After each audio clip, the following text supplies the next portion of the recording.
Yeah, okay, time to live free. Plenty goals I'm achieving. Some real life topics and talking financial freedom. Mindset, soul and love, everything in between. This is Freedom Podcast. Tune in, live free. Hey, got my mindset right and I got the drive. Planning one day, no more job, no more 9 to 5. Love, money, mind. Love, money, mind. This is freedom. Tune in, cause it's going down. Woo!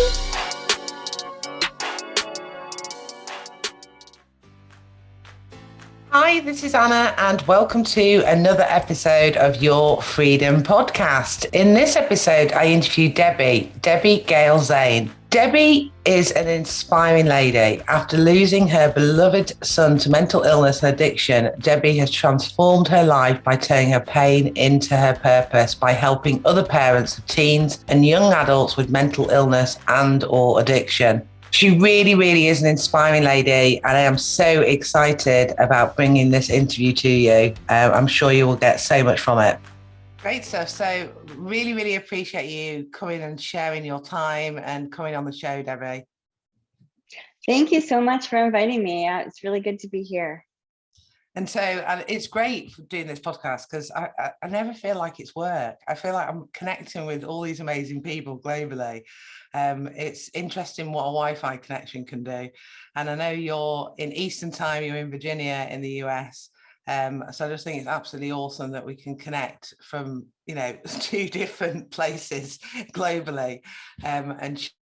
And I'm really inspired by your story. So thanks for coming to share that with us. So on the podcast, I talk about 3 pillars, and these 3 pillars have kind of given me equilibrium on my journey.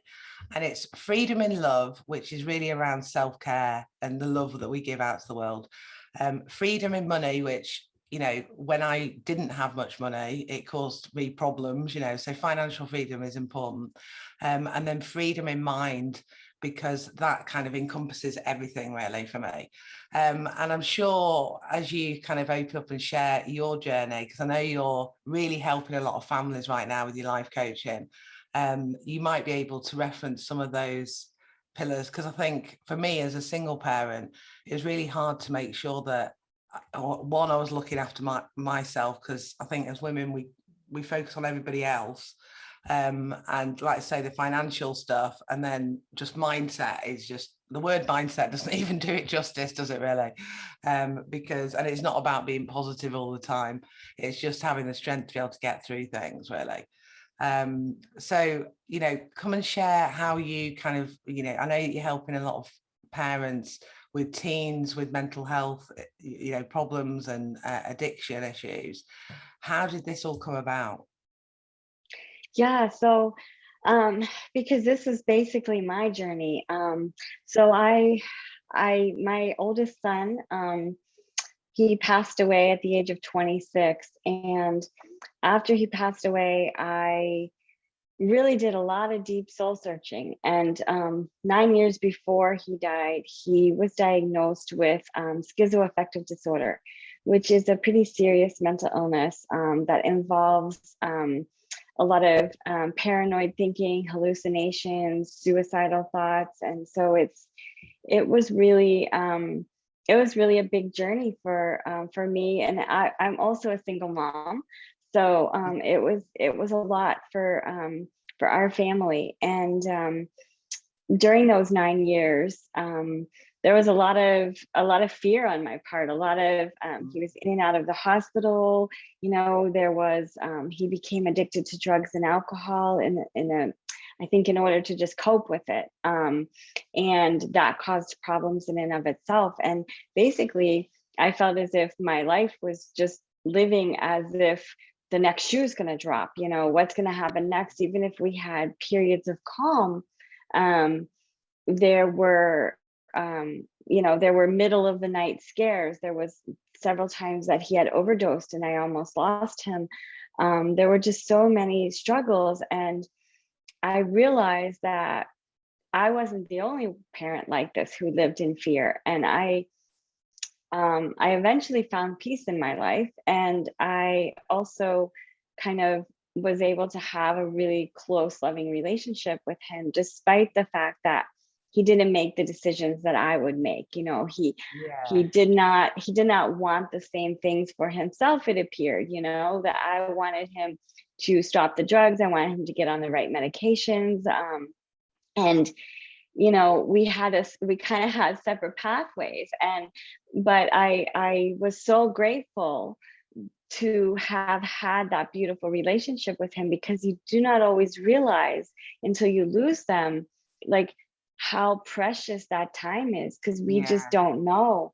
And so after I lost him, I, of course, was just, you know, it was the hardest thing I've ever had to go through, the hardest thing ever.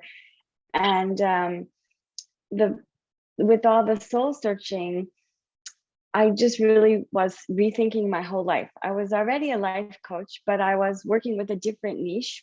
I was mostly helping women to with having a better relationship with themselves and sometimes their partners. And so I was already into the life coaching.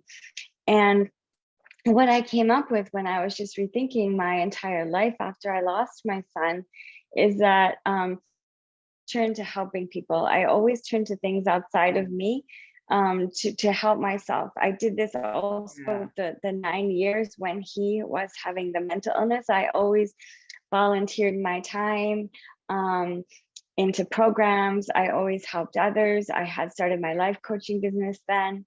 And so I knew that's what I wanted. And what really felt near and dear to me was to be able to help the parents that were on a journey very similar to mine. Because I really felt strongly about, you know, we need to work together to see how can we build this relationship now, you know, not wait, because we don't know, you know, we never know. No one knows what's going to happen. And so let's take advantage of the time now. Yeah, absolutely. And you know, I really kind of like congratulate you for being so, it's just so brave to be able to like openly talk about it. I know obviously you do talk about it because you help other people who've gone through it, but I think sometimes it is still you know, difficult to talk about these topics. And this is what the show is all about, to help other people that could go through something similar, because we all have those individual stories. And just a couple of things that I could relate to, even though my story is completely different, is the fear aspect of, like, I went through a fear totally different, obviously, but that kind of always expecting the unexpected. And I'm sure you can kind of relate to that. But Yes. even though it's completely different, there's kind of like, you're living on, you're sort of waiting for something else to happen, and you're kind of looking over your shoulder and just expecting the unexpected type of thing. And living like that for like a number of years isn't great, is it? You know, it's like, because you kind of get, you normalize that, you kind of get used to that way. And it takes a long time to kind of get out of that as well, as I found. And still sometimes things trigger me, you know, where you kind of remember that feeling. Because I think like the healing journey is a journey, isn't it? Even though I feel like I have a lot of peace in my life now, there's still things that, it's still part of your story and part of your journey, isn't it, that you never forget. And I think if you're helping people with that fear aspect, it's massive value. So completely commend you. And the other thing that you said as well was about helping people. I did that. I think when you're helping other people, it helps you, doesn't it? I also remember an old boss of mine when I was working in the corporate world saying that he was a recovered alcoholic, although it was still a journey for him. And he always used to say, when I'm having a bad day, I just go and help somebody else. And I didn't really get what he meant at the time. And then when I was going through quite a lot of stuff, I think sometimes I was doing it in the early days to divert from what was going on with myself. But I do think when you help other people, you realize you're not the only one, and it just feels really good helping other people. And I feel like I've done that with my coaching business now. It really fills me with joy with helping people just on their path of life, you know.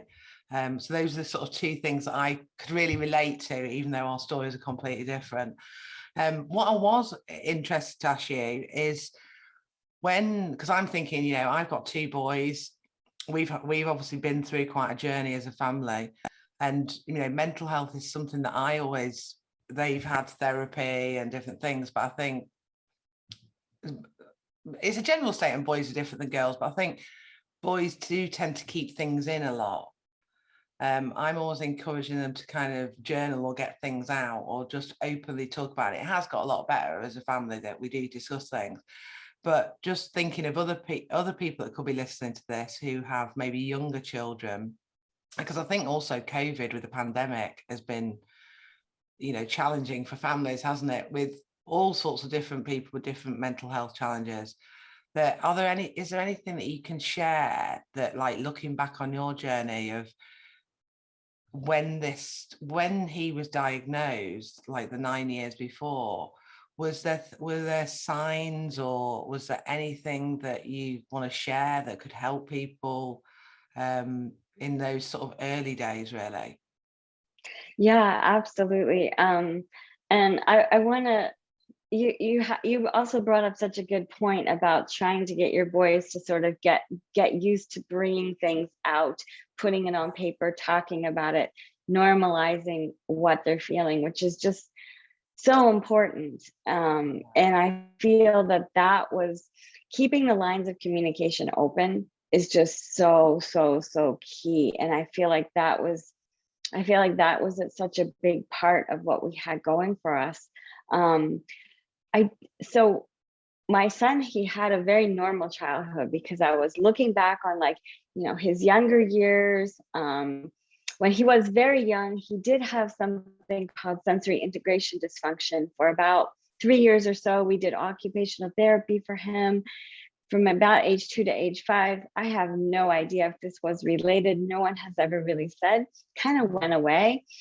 And, you know, throughout his childhood, he was very social. He had a lot of friends, really into sports, you know, soccer for many years. Then it was high school track and cross country.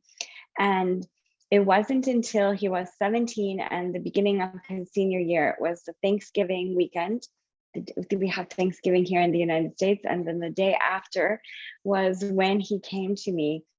And as we were building up to the day that he came to me, I did not feel alarmed in those days. I did not see anything. But looking back, what I can see is that there was less interest in, like, the sports, less interest in school, less interest in the same friends, the friends that he had done sports with for many years.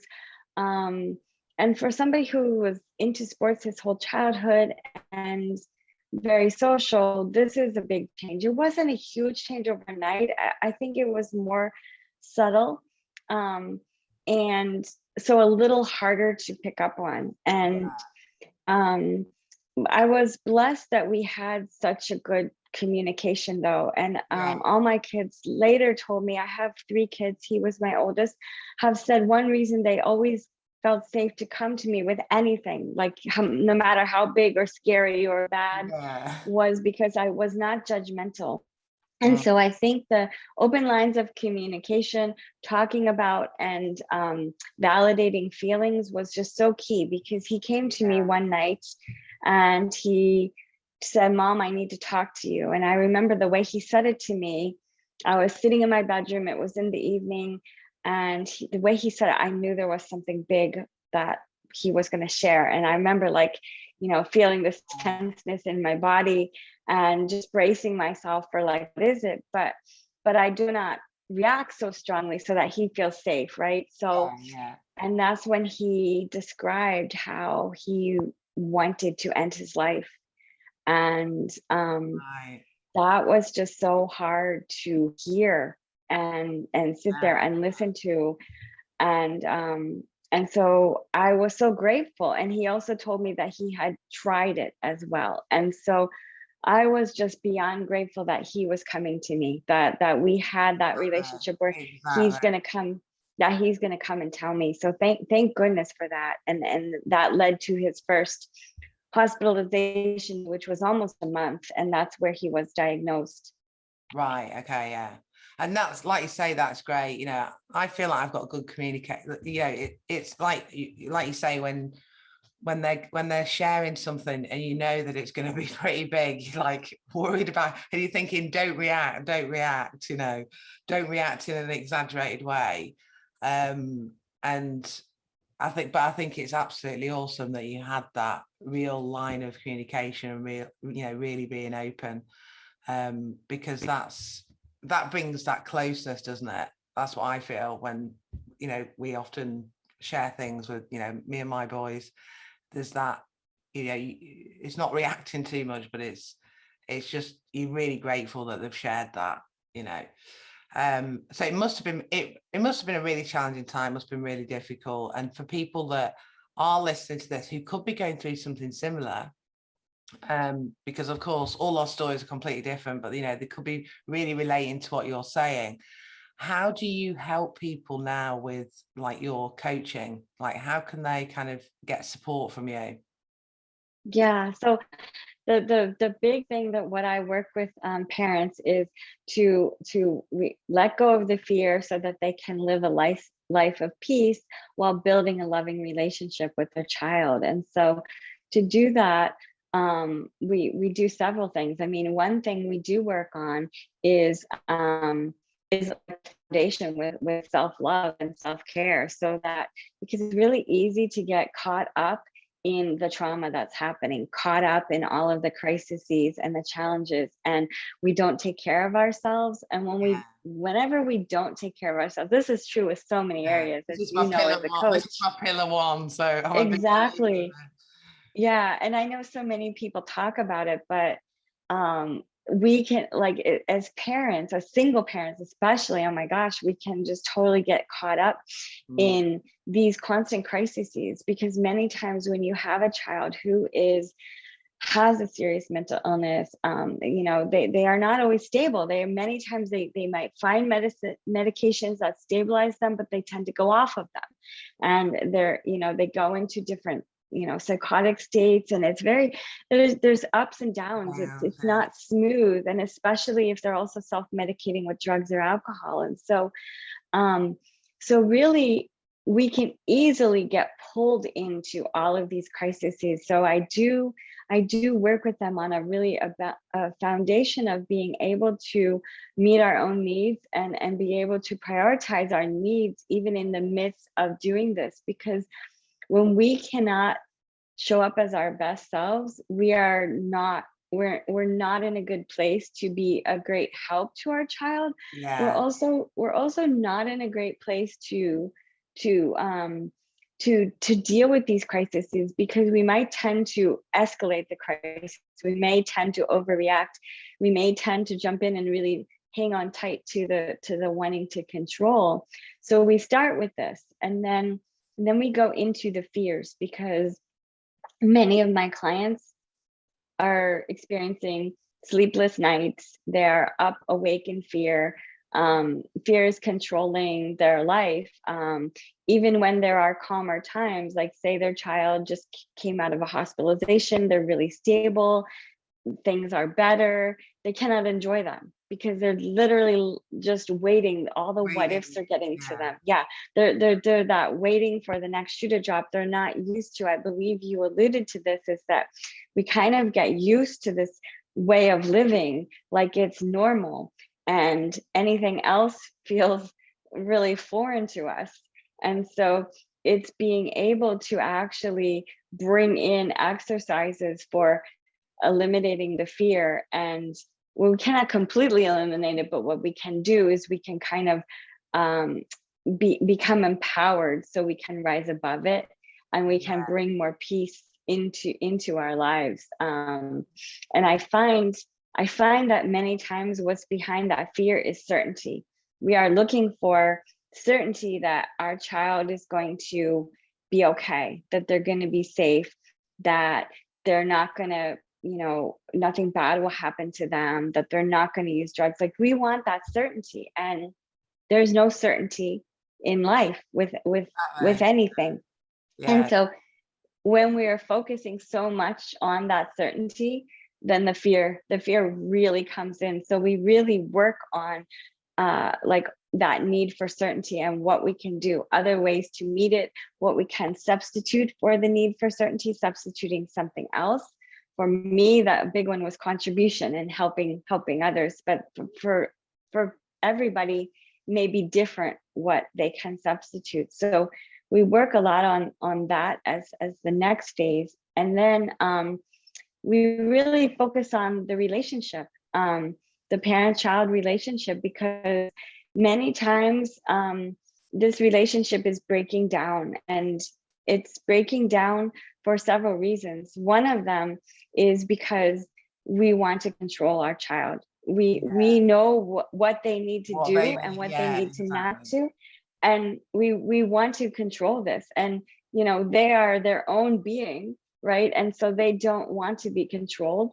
And especially the older teen years, early 20s, mid 20s, late 20s, like they don't want to be controlled. They are their own person, and we have to kind of reconcile this. And many times we may need to learn to be able to have a good relationship with them, despite that you don't agree with their decisions. You don't agree with the path they're on, and they're going to be on different paths. It changes. Sometimes things are stable and calm, and sometimes things are not. And you want to have that strong relationship, that love. And so we really learn how to best communicate, how to best relate with our child, so that we can relate to them in the right way for them. And we work on things like to be really open and validating and non-judgmental. And we work on how to kind of focus on that love instead of the fear, how to focus on loving them instead of controlling them. And it frees up so much energy. Like, you wouldn't believe it. Like, when we are so focused on control, it really uses up quite a lot of energy. And so when you kind of free up that energy, is it? It's not flexible. It's like this. It has to be like this in this perfect way, type of thing. Whereas it's a lot more flexible if you're focusing on the love part. Yeah, I can imagine that. It really is. Yeah, and they know this. They know when you're trying to control them. You know, they know this, and it's going to affect how open they are with you too. If every time they come to you to tell you something that is kind of scary, like maybe they relapsed on drugs, or maybe they're off their medication and they're in this bad place. Like, if they come to you and they don't feel seen and heard, so it maybe so much as parents we have this tendency to we hear what they say, and then immediately we jump in with our advice, what to do, what to say, how to handle this, and we don't listen. And so this can break down the communication, and over time these things can start to really erode the relationship. And so many times parents feel that okay, what's standing in the way of my relationship is he won't take his medicine, he won't do this, he won't do that. Well, that's actually not standing in the way of the relationship. We don't have to wait for all that to happen. We can still learn. We also, big thing I work with parents on is setting healthy boundaries, loving boundaries for themselves, because many times they will put up a wall, and a wall is so different than a loving boundary, because the boundary allows the love to flow back and forth. It doesn't block the energy flow, and it's set because to protect the parent's emotional well-being. So it's really important. A wall is a block, an energy block, and our child really stops feeling that love. We still have the love for them, but the love is blocked when we put up that wall. And many times when things get really stressful and really tough, and it just feels like nothing's working and it's just too hard, and we're constantly fighting, it's subconsciously they don't realize it, but there's walls going up. And so we work on breaking down those walls, and instead doing the boundaries, which is going to still protect the parent's emotional well-being. So it's not that we have to embrace and be happy about, like, you know, if our child is still doing things that we don't agree with, but it's learning how to live, like still live through that and still have that relationship. So it's, you know, each person's situation is unique, but I see those, you know, kind of those pillars I mentioned as in common. Yeah, that sounds absolutely awesome. But with the whole structure that you do and the support and help, and you probably really help people completely transform their relationship with, you know, with that child, from the sounds of it. Because I can, like I say, I can relate to certain aspects of it, even though I haven't been through the same journey. Just by being a single parent, just by having the trauma that we've had in our lives, and just you can really relate to it. And I think it sounds absolutely awesome what you're doing. For people who are listening to this and are thinking exactly the same as me, how would they get involved, or how would they reach out to you? You know, have you got different programs, or is it one-to-one, or how do you work with people? So right now I am working with people one-on-one, because what I find is that is the most helpful, especially in the beginning. I think in the future, I will probably be putting together some kind of a group program. But I think that it will be best served by people who have already had some one-on-one with me. So right now, I usually, personal thing, isn't it, where they want to share stuff as well about their it journey. really is. I have a free Facebook group, which I just started a few months ago, and it's growing. It's really wonderful. I share videos with tips in there. I've shared a few trainings in there, a meditation for calming. I post regularly, and I know that's been helpful. I get a lot of engagement on the posts, and a lot of people sharing about their own journey and their own struggles. And so I think that provides sort of that sense of commonality, that sense of people aren't alone. So I do have that Facebook group, but I have just been working one-on-one. What's the Facebook group called for people who? It's, We'll put the link for everyone listening. We'll put it in the show notes or the comment section, depending on where you're watching or listening. But what's the group called? it's called Loving Parents of Teens, Young Adults with Mental Illness or Addiction. Straight to the point.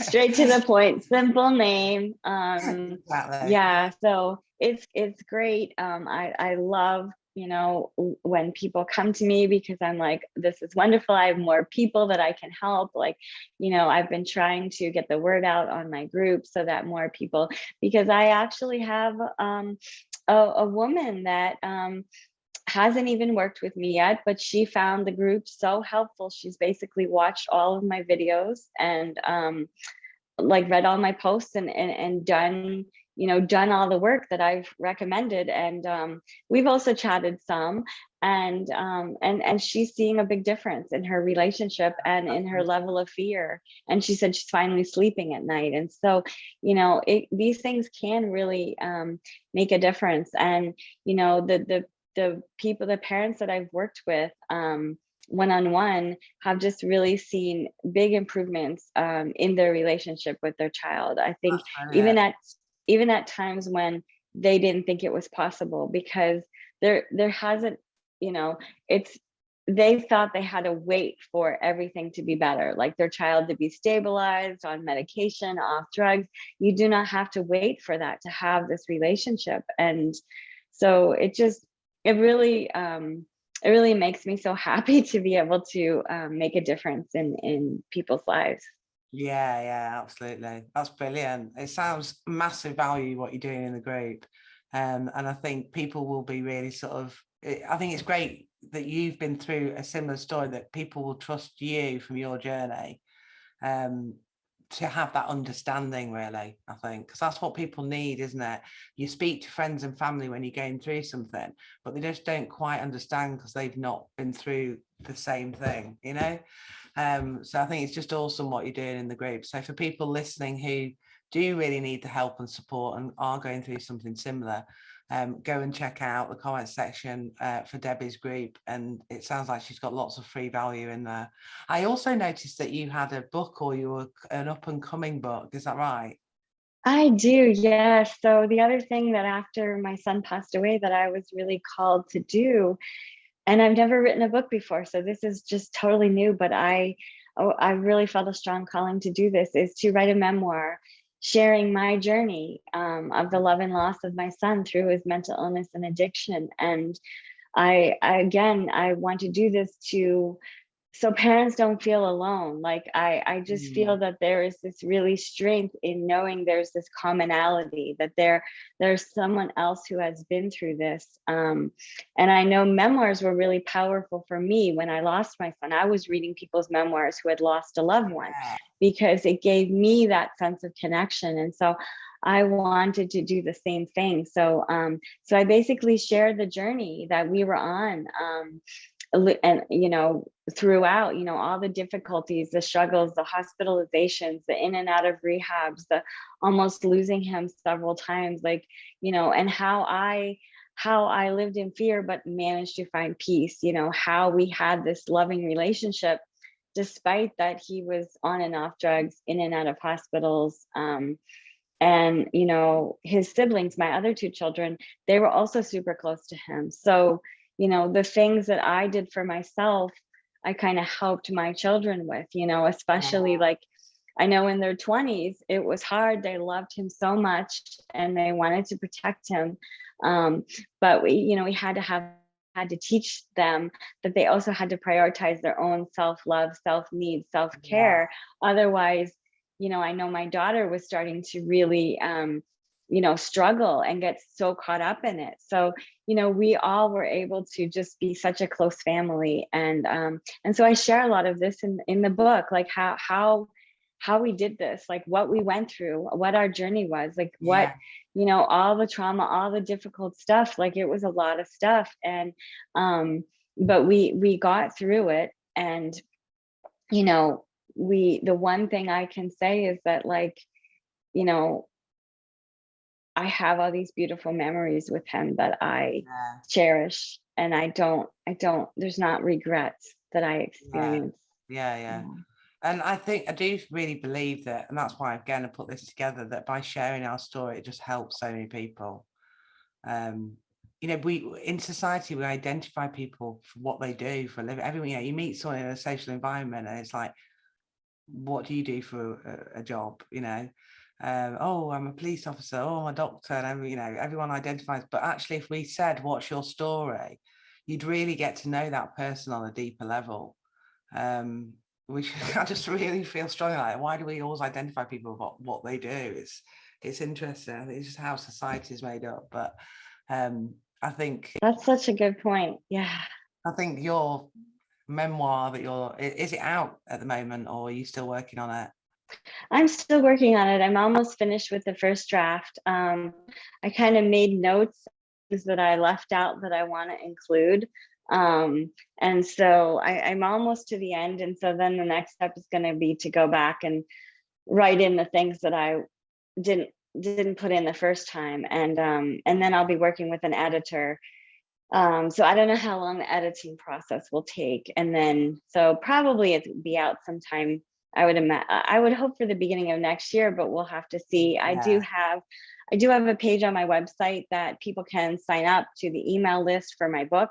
And so I will be sharing more details from my book over the email list. I will also be keeping people informed as to when it will be coming out, more details. So anyone who is interested, please feel free to go ahead and sign up for that email list on my website. I'm sure you'll be sharing it in your group as well. If people join your group, you'll be sharing updates in there, so people can come and join that way, or go on your website. If you need any help with the book, my expertise is e-commerce and Amazon, and I import a lot of products from India and China and create my own brands. But I also help people with book publishing on Amazon.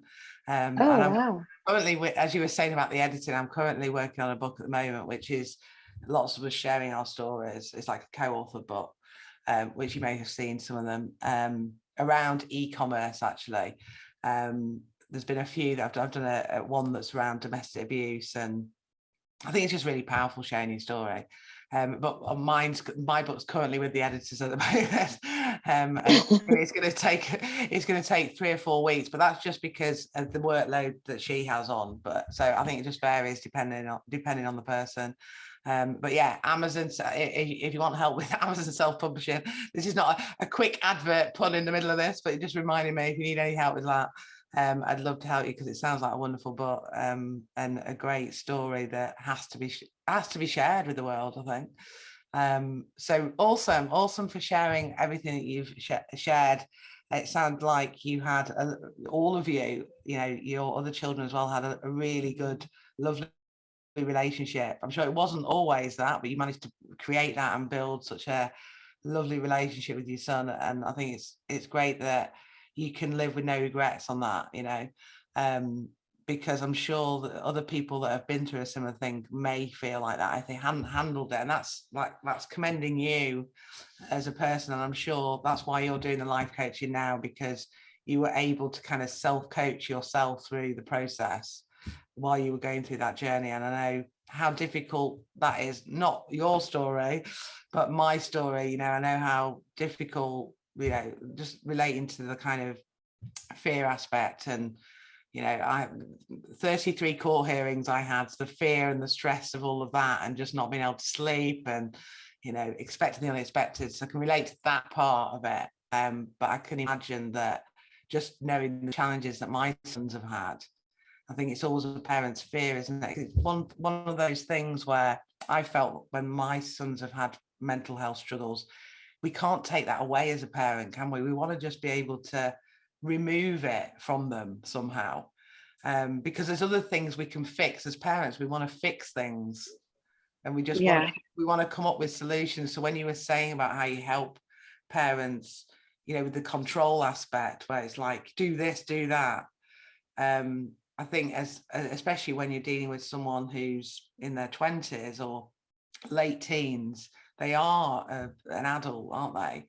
And it's allowing them, but you never get away from being that parent, and it's allowing them to. So I think it's been it sounded like a wonderful relationship that you had with your son. And so it's awesome for you to be sharing that, and just commend you on your journey, really, because I think what you're doing is absolutely amazing for other families, and it's just been great to hear your story. So I really, really thank you for sharing all that good stuff.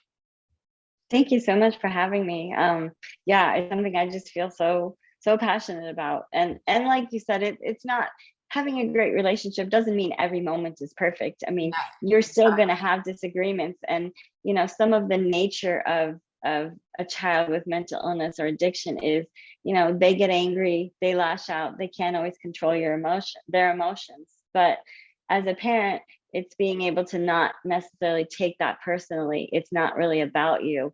And it's being able to get past those moments and not holding on to them, like, letting them go, and not like holding it against your child, and just really setting boundaries for yourself. So it's that communication there, because I think, you probably take it for granted, but I think you're an amazing person, because you've managed to, like you say, it's not about having that perfect relationship with them all the time, but it sounds like all your children communicate really well with you, and I think that's something not to take for granted, and that's the onus on that is you, which is absolutely wonderful. Not all parents can do that, so it's great to hear your story and everything that you've done.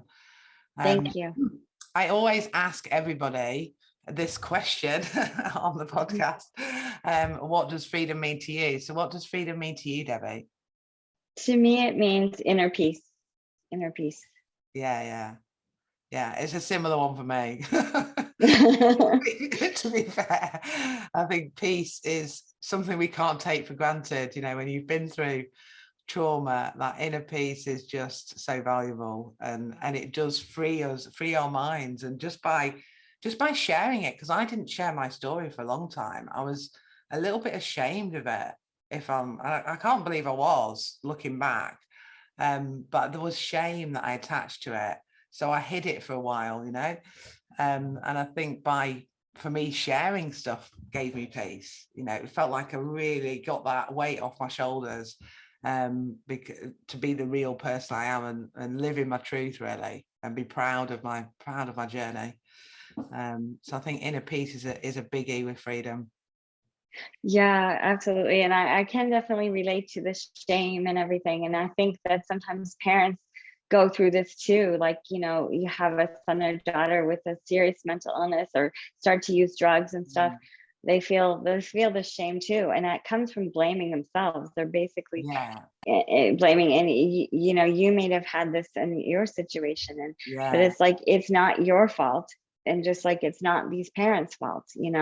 And this is the thing is it's hard because when we do feel ashamed, we don't share, so then we don't find that commonality with others, that connection. yeah, absolutely. Yeah.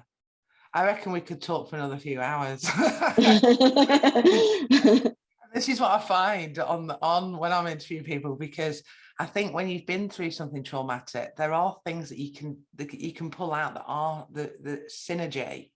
Even though we all have our individual stories, it's that trauma, that's fear, the anxiety. It brings out similar things and strategies that you can like help to kind of find that peace and Yeah. get through those times. And I just find that different people with totally different stories and journeys, there is that synergy.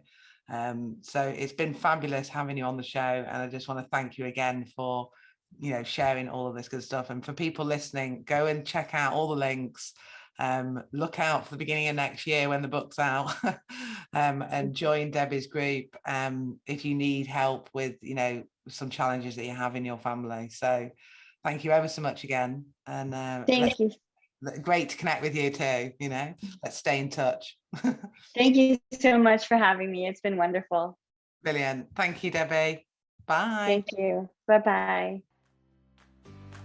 Thanks for listening to another episode of Your Freedom Podcast. And don't forget to subscribe on iTunes and subscribe on my YouTube channel. And if you want to get more freedom in your life, then come and join Your Freedom Project Facebook group, which the link is below in the comments section. And I am giving you a copy of my visualization manifesting book. So manifest more freedom in your life and live the life of your dreams.